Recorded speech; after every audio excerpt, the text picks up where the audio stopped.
be talking to two very attractive, very achieving young African Americans, and they'd like you to join them. And I'll be speaking about your project with Joseph M. Grier. He's the Director of Public Relations for the Urban League Young Professionals. And I'll be talking with the President of the Urban League Young Professionals, LeNard Shotwell. And we do have a telephone number. It's on tape. They do hope to have their own office at some point. Of course, it's a nonprofit organization, but they're interested in you. And the qualifications are, LeNard, what age? The qualifications for the Urban League Young Professionals is that we just ask that you be between the ages of 21 and 39 generally, and we don't have any particular race, ethnicity, or political affiliation in order to be a member in the Urban League Young Professionals. Well, the Urban League itself, of course, is highly regarded and goes back a very long time. How many years? 1907. 1907. But you are the youth branch. Yes. Of the Urban League. Are there other branches in other cities? Yes. The Urban League of Philadelphia is one of 113 national chapters, which comes under the umbrella of the National Urban League. And the Urban League Young Professionals, we have 13 chapters around the country. 13 chapters of young, upwardly mobile, young men and women who want to do good works. Yes. And also have some fun. Absolutely. All right, what's the ratio of men and women in your group? The ratio is about 60% female and 40% male. Must be quite a scramble, but I wouldn't blame any young woman joining, or any young man. If you care about the community, you care about African American problems, concerns, and issues, which is your deepest concern, certainly. But the word professional is a little tricky. What does it mean? Well, actually, it's not professional in the Webster's dictionary. Not doctor, lawyer. Right, absolutely. Necessarily. White collar, blue collar. We have a diverse audience in the young professionals. And we pride ourselves in that because on our various committees, we can get all types of ideas and ideals to make things happen with the organization. But all of you are employed. Yes. And all of you are strivers. Yes, we are. You want the good life, the better things, you're willing to work for it. Picket fences. Right, but you also, picket fences, love it. What is your work? I'm the sales manager for Freedom Theater. Marvelous. Freedom Theater is very special to Philadelphia. Thank you. We do our best. We do our best. And I'm an admissions officer for the Pennsylvania State University. All right, now your goals actually are to do good. To reach out and do good. That is primarily, am I correct? Yes. All right, how do you pick your projects? The organization is primarily committee driven. A great deal of our projects and themes come from the committee levels. We have 11 committees within the organization right now, and community service is our central focus. All of the other committees, no matter if they're fundraising, economic development, public relations, they all focus around community service. And one of the things I'd like to point out is that we not only we see a need in the community, but the most important point is that we realize that in this day and age, we don't have a choice whether we want to get involved or not because of the chaos that's going on in America. It is a necessity that we get involved, a necessity. So through our various community service organizations or our committees, we do some fantastic things, one of which is the challenge piece that we have, the African American Historical and Cultural Challenge. And LeNard can talk a little bit more about that. That particular project services over 2,000 African American students in the public school system of Philadelphia. What we do is we go out in the spring and we go for a period of about 6 weeks into the schools every Friday, and members of the young professionals give up their lunch hour generally to go in and teach the young kids about their African and African American history. And then we have what is called the challenge. We have semifinals, and then we move on to our grand challenge, which is in May. What kind of a challenge? What do they have to do? Write an essay or to do what? Well, the semifinals is an actual written test.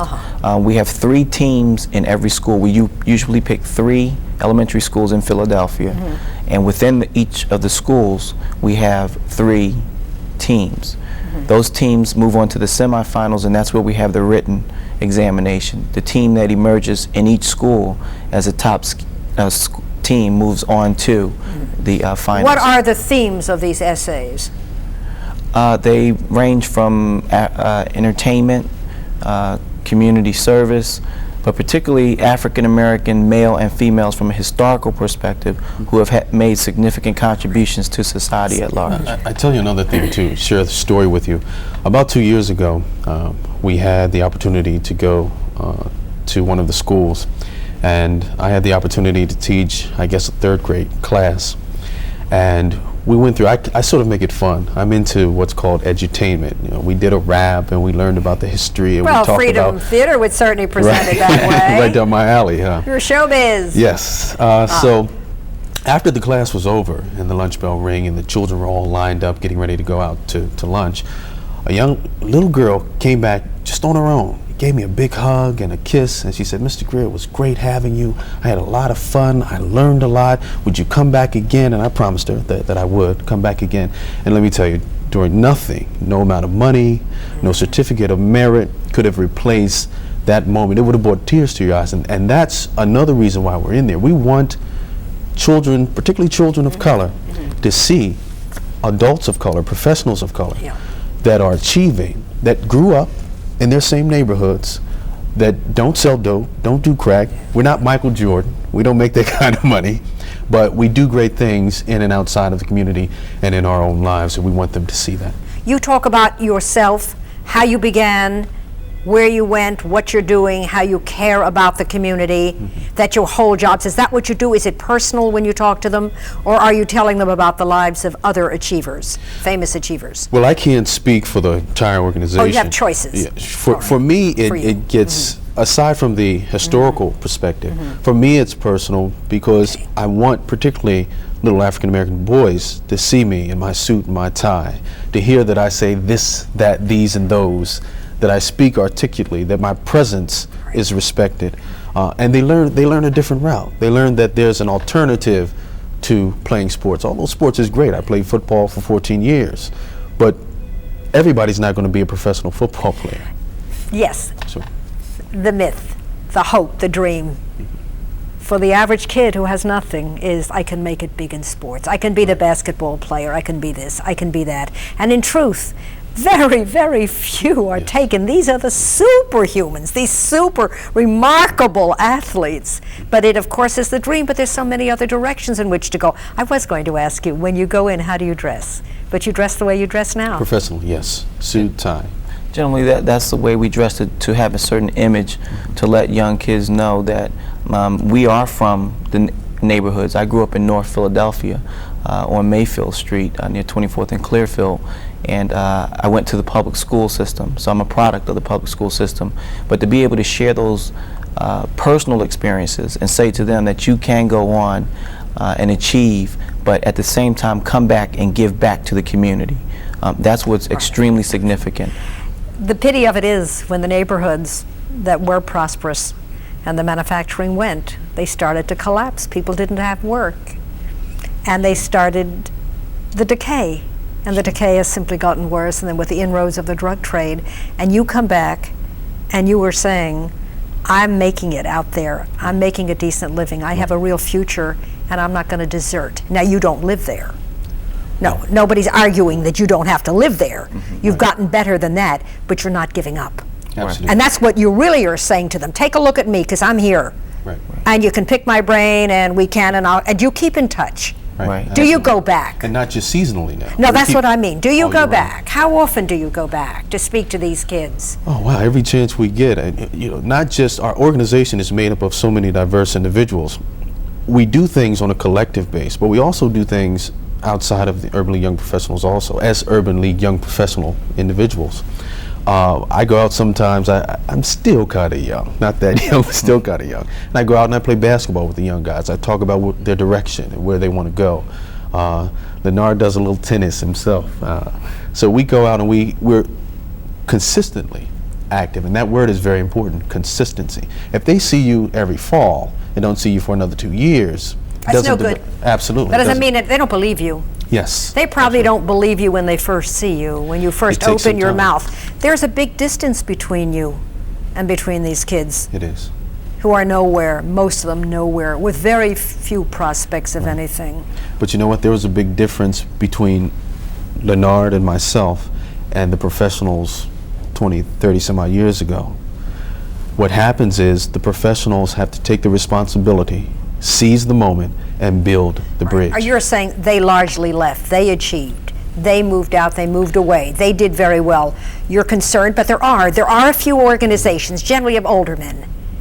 There is, I'm trying to think of the group because they are very much there in the community doing what you're doing, but they are all older. Your cutoff is 39. Incidentally, you are all single in the young professionals? Not all of us. No, not necessarily. But I'm giving a message out there. Largely, are you largely? There are a lot of us that are single. There are a lot of you that are Yes. single. Yes. There are some who are married. Yes. If they're married, do they come as a couple? Yes, they We do. have some couples in the Some organization. do not come as a couple. They're simply members. And you Right. can be married, right. But there are sufficient numbers of single men and women. Do I have it straight? You have it straight. Am I pointedly looking at am I giving out a message? Yes, I am. Look at them. They are really attractive. Hey. Well, thank you. We appreciate it. Thank you. Okay, let's talk more about fun. Because while you are working, all right, no, go back to the projects. You go into the schools. Do you have any fundraising projects where you give monies to a particular cause? Absolutely. We are self-sufficient in terms of how we're funded, even though we fall under the Urban League of Philadelphia. You don't get any money from them, from the Right. parent group? Right. The Urban League is primarily funded through the United Way. And they're having enough trouble getting enough money to run their great programs. Exactly. What our job is to raise money to support the Urban League of Philadelphia. I see. Not necessarily the other way around, and the activities of the Urban League Young Professionals and the Urban League So of you Philadelphia. lend yourself to those particular programs and causes and fundraisers. You give your energy and your people. Right. For example, coming up, we have on November the 4th will be what we have is called our Bowling for Scholars. This year we are instituting a scholarship that we're going to be setting up for distribution probably within the next year. And we thought it would be a good title to call it Bowling for Scholars. And the proceeds from that event will go to benefit the Scholarship Foundation of the Urban League Young Professionals. Good. Where do you usually meet? When you do have meetings, monthly? Yes. Uh-huh. Our meetings are the second Tuesday of every month, with the exception of October. October, it's the third Tuesday. And where do you meet? We meet at 4601 Market Street, which is the Center for Human Advancement. Yes. And our meetings start at 6 o'clock and they go until about 8. You have a 8 little p.m. supper or whatever, little something? Not usually. Our primary purpose there, we have a couple snacks, but we're Oh, not. the cup snacks, and then they go out, and then they Right. go out and have a good time. Here is the number. It's area code 215. It's 552-8555. And you will hear a tape. They will someday, they hope, have their very own office, but they will get back to you. They are interested in you, and they want you to be part of their organization. And thank you so much Thank you for having us. for We telling really us appreciate about it. this. Thank And you. we're going to take time out for a message, and we'll be back.